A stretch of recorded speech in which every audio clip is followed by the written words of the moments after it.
Hey friends, welcome back. Today I'll be showing you how to draw ears from different angles. So if you want to watch more tutorials like this, then subscribe my channel. Let's get started.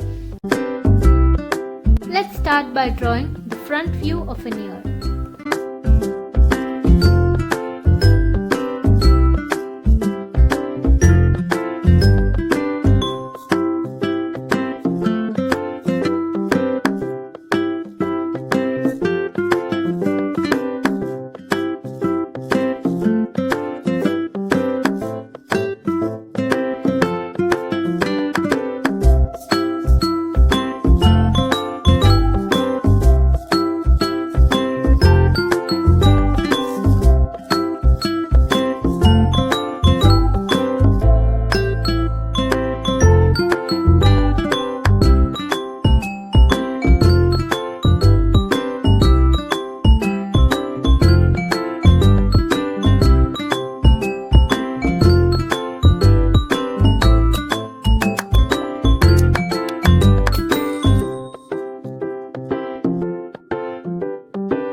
You can blend the graphite using a blending stump or an earbud.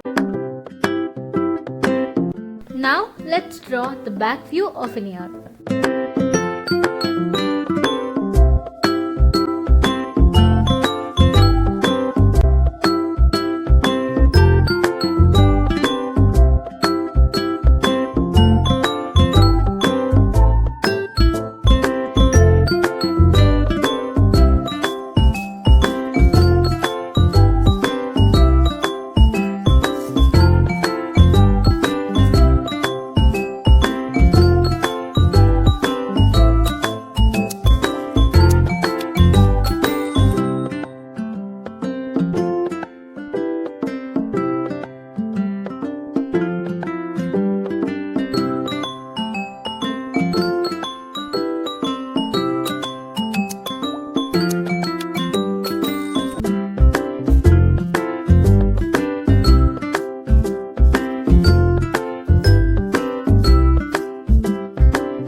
Let's see how to draw the side view of an ear.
Thank you for watching. See you soon with another drawing tutorial.